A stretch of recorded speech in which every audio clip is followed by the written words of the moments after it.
I went to some very dark, deep places inside. Very dark places indeed.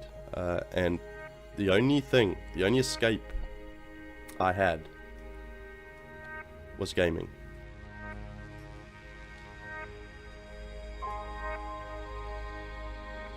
Hey guys, so got a slightly different video today, kind of like a vlog, I guess. Couple things, I've reached 100 subscribers, woohoo! So thanks to everyone who's watched and supported my videos and subscribed. I genuinely really appreciate it. Secondly, I want to talk about gaming in general and what it's done for me in my life, how it's helped me, the joy it's given me, and to a certain degree how it's saved me. Because you know what, I've been gaming about 20 years now. The first game I ever bought was Tomb Raider 1 back in 1996. I had played games before that, like on the Commodore and stuff like that, but I would have to say the first time a computer game really captivated me would be Tomb Raider 1, 1996. And I'll never forget, it was my birthday. My parents said, like we had a family computer, nothing special at all, but I mean, I assumed it would run games. I hadn't even tried at that point.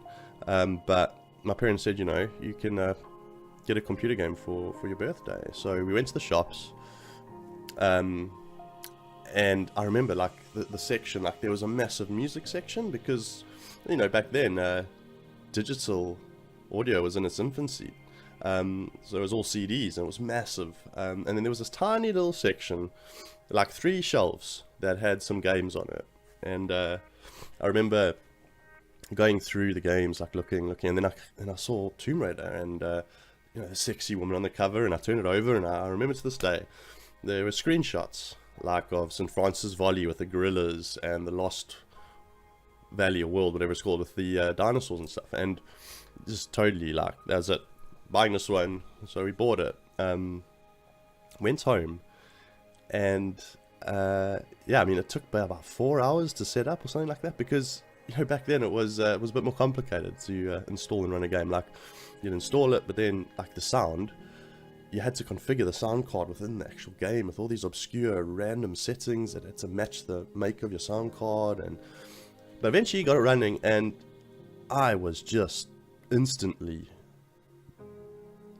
just transported to this amazing place in Tomb Raider 1. I played the hell out of that game. It was amazing. And yeah, at that stage, like I said, it was a really basic computer. It didn't have anything fancy. 3D accelerated cards, it came out in 96. The Voodoo was the first consumer 3D accelerator card. Certainly couldn't justify to my parents to buy me one of those. But yeah, so, pixelated as hell, but I didn't give a shit about that, and it was amazing. And then, like, moving on, I really got into games after that, and, yeah, I mean, I remember I eventually got my own PC, in 97, and playing Quake 2, I still didn't have a 3D accelerator card, and I played Quake 1 as well, which was amazing, but Quake 2 for some reason really sticks out to me because, I mean, if I ran it on that, like I had a 14-inch CRT monitor, and if I ran it full screen, it would get like 5 FPS of that. But I remember if you hit like the F11 or something, it would shrink the screen down. It was obviously reducing the resolution, but it was reducing the size of the screen as well. So I played Quake 2 in a box like that. There was the only way I could run it at an FPS that, was acceptable.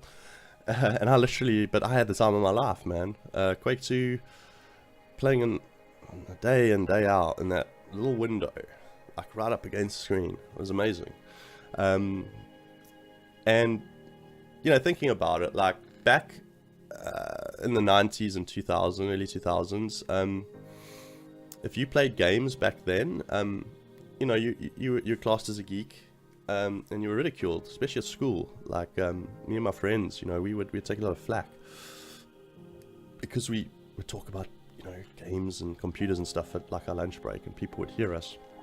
And thankfully, these days, mainly thanks to consoles, I think, because consoles have made gaming so much more mainstream. You know, they made it a lot more accessible. But gaming is almost cool now, isn't it? You know, at school, if you talk about playing COD or whatever, I'm pretty sure you're not going to get ridiculed for being a geek, and that's really good. You know, back in our day, that's what we wanted it to eventually be. You know, that's what we dreamt it would be like. Because you shouldn't be ashamed to talk about something you enjoy, which is what we kind of felt like at school. We'd eventually talk about it in whispers, far away from everyone. But you know, I'm really happy that the general outlook of gaming and the people who do it has changed for the better. But yeah, so I mean, I remember like so going back to you know, when I first started gaming, getting my first 3D accelerator card. I didn't get the Voodoo. I got the Reva 128, which would eventually be Reva would become GeForce, and it was amazing. It blew my mind. I think I got it in 1997, and 97 or 98, I forget, one of those years. But it was mind blowing. I'd seen like my brother had a Voodoo in his PC. He was older than me, so I knew, you know, what capabilities a 3D accelerator had and what it did to the gaming experience. But you know, for me, when I got my own Reva, and I remember, I think the first game I ever played, I launched, was Thief 1, which was released in 1998, and just being blown away how smoothly it ran, how smooth everything looked, no pixels, and the lighting. And you know what, 3D accelerator cards have to be one of the biggest game changers in the gaming industry. They open so many doors. It's amazing. But I'm almost grateful that I was around to experience that transition in person. You know, I think it's almost equivalent to a degree to transitioning from 2D gaming to VR, which is something I've recently done as well, which absolutely blew my mind away, and almost feels similar to going from non-3D accelerator cards to 3D accelerator cards. Yeah, so just amazing. And you know, and then you kind of move on, and I was 13, 14, 15. This is going into high school. Back then we had ADSL. I mean, we didn't have ADSL. ADSL only became mainstream in South Africa in about 2004. So before that, we had 56k dial-up. We had ISDN lines, but that wasn't really for a home consumer, right? That was business, and you would get shit download speeds, but you'd get 7 millisecond pings and shit. But we had to stick with our 250, 300 pings, and I remember, like, at that stage, like, a mod for Quake 2 came out called Action Quake. Remember, lights, camera, action. It was brilliant. Such an amazing game, and don't quote me on this, I might be completely wrong, but I would imagine that Counter-Strike, the developers of the first Counter-Strike mod, took inspiration from Action Quake. But I remember, like, late at night, like, in my room, I had my PC and the modem in my room, and like, you know what a 56, I'm sure you know, a 56k dial-up, it's fucking loud when you dial up, you know. Would literally, like, wake the house up. So I would have to, like, 12 o'clock at night, because my parents, like, knew I was logging on at 12 o'clock at night to play games, especially during a weeknight. Jeez, I would have killed me. So I would, like, muffle the modem with, like, pillows and stuff and blankets, so, like, it would be quiet, like, when it dialed up. And man, yeah, just play Action Quake for hours. You know, sometimes your mates would join, and so amazing, such fond memories of that. And you know, and then, you know, it was at that time as well where you had your own PC, something that you could now take to other people's houses to LAN, which moves me on to the next amazing experiences of my childhood, was LANing with my friends, you know. And I love what ADSL gave us as gamers back then. It gave us the ability to log on and play games any time of the day, whenever we wanted or not. Because as you know, 56k dial-up, when you dialed up, it was making a phone call from your landline. And if you just stayed on for 48 hours, you were making a 48-hour phone call, which racked up the, and we weren't paying our own bill, our parents paying the bill, so we couldn't do that. Logging online was a treat that you could have in short bursts. But ADSL obviously changed that for the better. It allowed us to be online all the time. But one thing it took away, it contributed to taking away, was LANing, because you no longer really had a need to LAN, right? Which is really sad, and looking back, really sad, because LANing, like on a Friday after school, school's ending and you were going to LAN at someone's house, or they were coming, or your friends were coming to your house, and you would go and you'd buy all the snacks and food and crap like that, and you knew you had a weekend of just Action Quake, Counter-Strike, Quake 3, whatever was being played at that particular period, and it's just so amazing. I miss those days. I miss LANing. Getting your coax loop closed. I discussed that in my Quake 3 video recently. Quake Champions video. But, it would take, 4 or 5 hours sometimes just to get everyone connected on the LAN. Because you didn't have a hub or back then really. Well, you did, but not us. They were expensive, and we were still at school. We didn't really have the money to just go buy hubs and stuff. So we had coax. But we'd always eventually get it working, and then we would just play for 48 hours. We wouldn't sleep. Such fun times, and I remember this one weekend, I went to my friends on a Friday. We landed the Friday night, didn't sleep. And then in the morning, one of his other friends got hold of him and said he lived in the same neighborhood, 800 yards away, a K maybe, kilometer, and he was having a LAN with some of his friends, and I said, you guys come along, we got space. But the problem was, his parents, my friend's parents, weren't there to take us. So we don't have public transport in South Africa. You can't just hop on a bus, even though that would look a bit weird with a 17-inch CRT monitor nowadays. But so the only choice we had was we grabbed our monitors first, 17-inch CRTs. We had upgraded by then.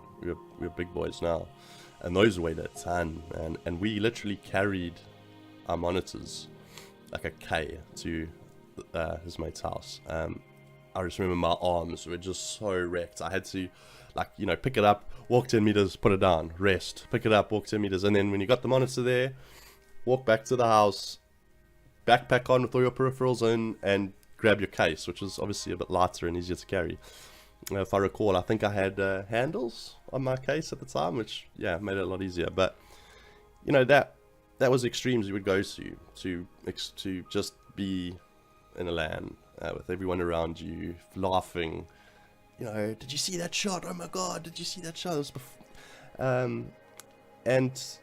that's it's a lot less common these days. I mean, I wish I could LAN more. I mean, I'm lucky. My mates live fairly close, and sometimes we do LAN, and I still get as excited these days as I did back then. You get all the buy all the crap, except you're buying liquor now, and you just have a night of playing games. Albeit you don't have the stamina that we used to back then. I mean, by 2 o'clock we were done. Anyway, and then you move forward, and technology kept changing. LCDs came along, and that was a game changer. Even though they were really shit in their infancy, the ghosting was horrendous, as well as the millisecond response time. But the fact that you just have this light, slim thing in your desk now, it was amazing, and you put up with the negatives, the cons.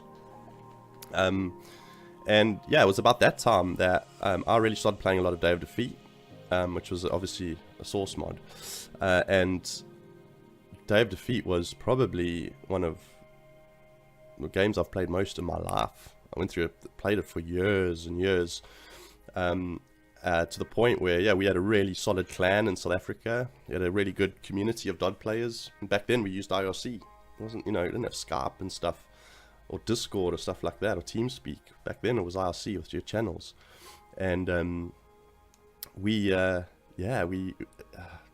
became a really good clan. We were called SRU, which if you've played DOD, you'll spades or us, you'll get the reference. So as the Germans had shovels and spades. Anyway, but it was, yeah, Day of Defeat was amazing. And you know, we used to, as a community, we used to organize like big competitions with prizes. And like one of the guys that played in the community, he owned a courier company called Deepex, and he sponsored a lot of everything to making the competitions happen. And you know, like we would fly up. It was in Joburg usually where it was hosted, and me and my friends, we lived down in Natal near Durban, and so we would fly up, and then our friend would courier through his company, courier our PCs up to Joburg free of charge. And the first year we did it, we came second, and that was you know, we were really happy because we were new at that stage. We were a new clan, and then the second year we won.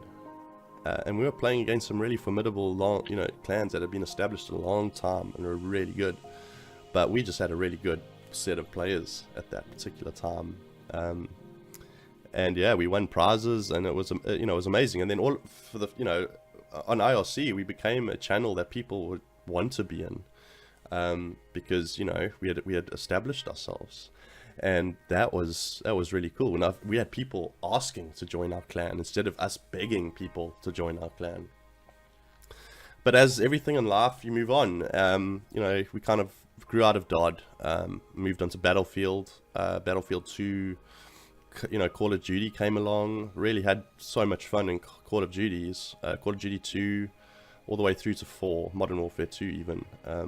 That's when I finished playing COD games. But anyway, let's move on to more recent times and kind of how gaming really helped me and almost saved me, I would say, because I moved to England in 2008, the end of 2008, and it was scary. I moved over with my fiance at the time. I did come over with some family, which really helped, obviously, but we went to live with friends in London, Wimbledon, and my family went and lived in Suffolk for a while. But I had my friends in Wimbledon, and I didn't have a job to go to. I had a bit of money saved, and we rented our place. I think it was £900 a month. It was tiny, almost the size of this room. And the one thing was I didn't need a deposit. So that's why we got it. I was just looking for jobs left, right and centre. And we were running out of money. We had enough for paying rent one more time. Or two more times, I forget. But either way, I wasn't getting a job, man. Like, I'm in the IT industry, and that in London is so saturated. Especially, and back then it was just as much as it is now, I think. And then I saw a job that was way above my expertise, and because I was desperate, I applied for it. The interview went really well, and I was accepted. I was given the job by some miracle.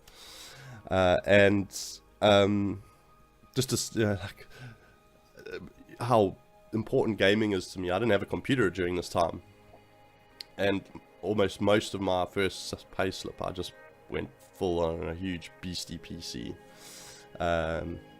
Much to my fiance's disgust, but that's how important gaming is to me. Is do stupid shit like that just to get back in the game. But anyway, move forward. And every person, right, will have a time in their life that will be the worst point in their life.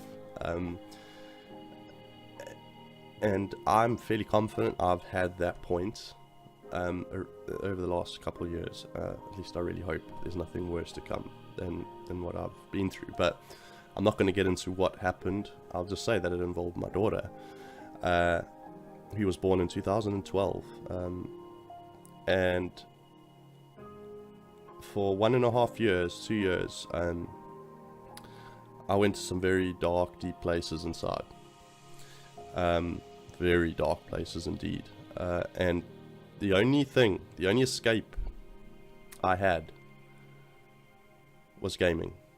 You know, putting my headphones on, launching a game, and for a brief moment, I could almost forget about all the shit going on in my life.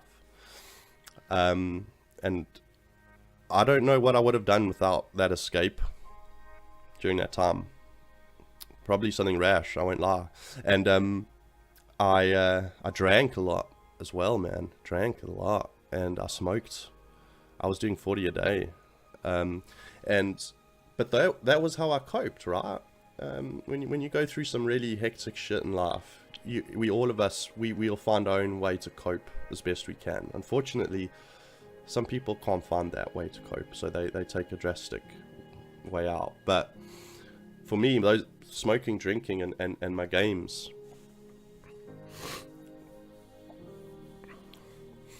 and you know, obviously having my family and friends was immensely helpful as well.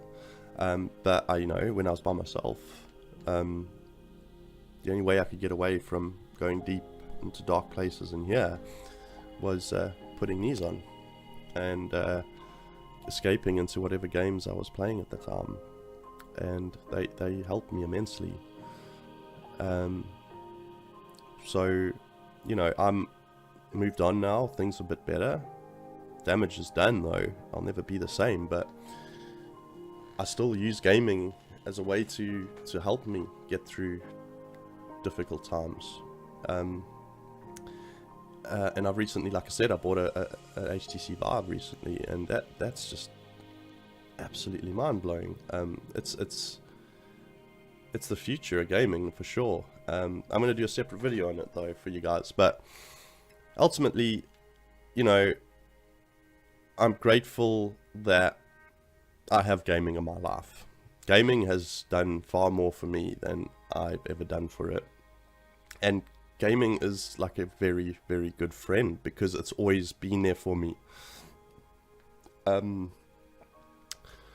I'm so thankful for it, as well as the friends and people that come with it, the experience. I'm glad that gaming has become more acceptable in society. I even think that people are starting to, you know, argue the point that gaming is causing us to be violent in real life, which we generally know is a load of shit. Because I shoot something in a computer game doesn't mean I'm going to go shoot something in real life. But we all need a way to escape life and the shit that comes with it. And for me, and I'm sure for most of you watching this, gaming gives us that, right?